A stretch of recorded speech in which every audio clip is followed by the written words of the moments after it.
perlu kami mengingatkan diri kami dan semuanya agar menghidupkan hatinya di saat melihat bencana atau ujian yang Allah timpakan kepada orang lain, agar hati kita hidup.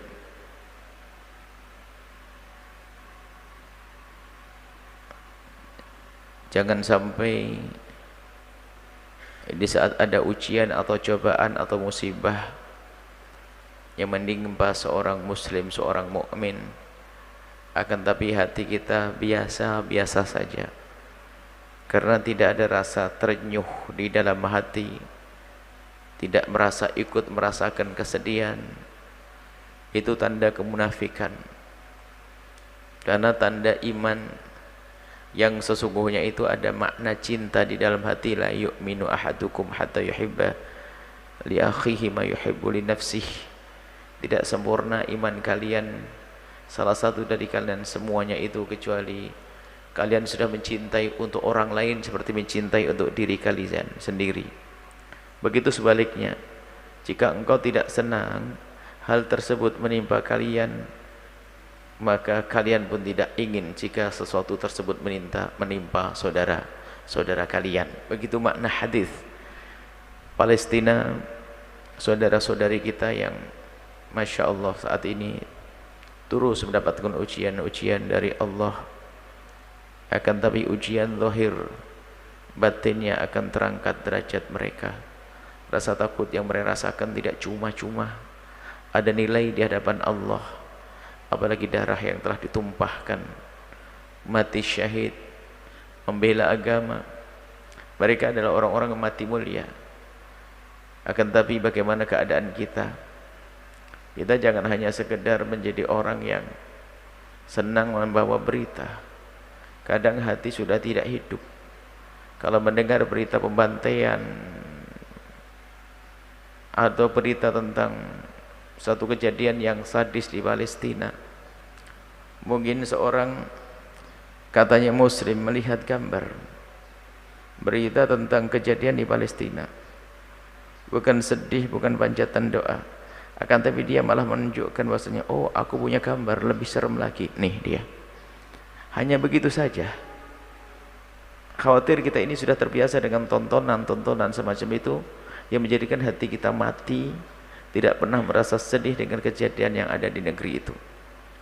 Baik, mari kita mulai dari panjatan-panjatan doa. Pastikan Anda tidak memohon kepada Allah kecuali Anda mendoakan saudara-saudari kita yang ada di Palestina.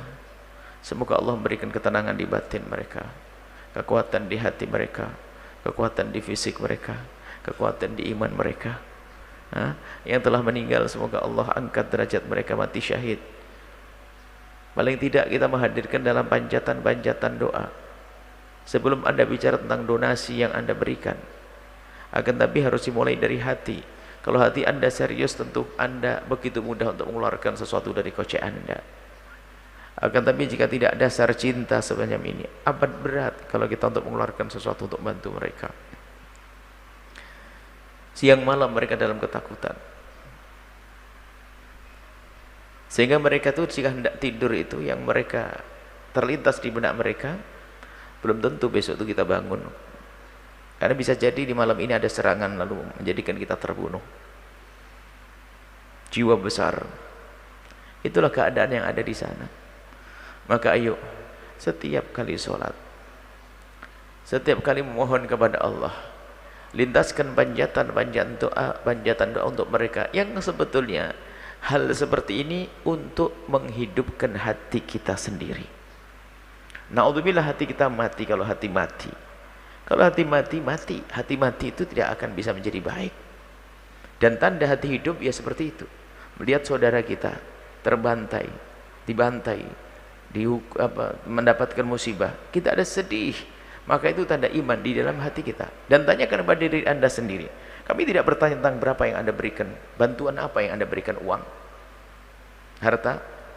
Kami tidak bertanya itu dulu. Tapi kami bertanya, sudahkah Anda setiap sholat Anda mohon kepada Allah Demi saudara-saudari yang ada di Palestina, kita perlu kejujuran.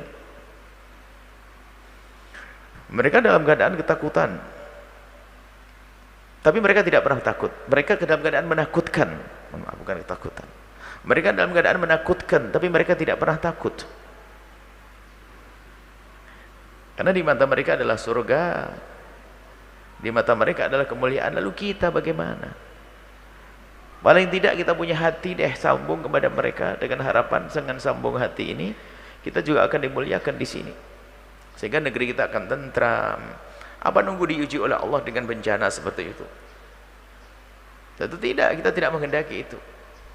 Maka ayo kita peduli dengan saudara-saudari kita yang ada di sana, dimulai dari panjatan-panjatan doa. Kemudian jika ada rezeki, sisihkan rezeki Anda untuk mereka. Dan itu perjuangan yang bisa kita lakukan. Untuk kita turun senjata ke sana tidak gampang. Ada aturan-aturan antara negara dengan negara. Karena mereka bukan kampung kita, bukan di negeri kita. Baik, ini yang perlu kami ingatkan kepada semuanya. Jangan sampai Anda terlena, terlupakan bahwasanya mereka adalah saudara-saudari kita yang membawa keberkahan di saat kita bisa mengingat mereka dengan panjatan doa atau dengan rezeki kita. Setelah Anda menyaksikan video ini, jangan lupa berselawat kepada baginda Nabi Muhammad sallallahu alaihi wa alihi wa sahbihi wasallam.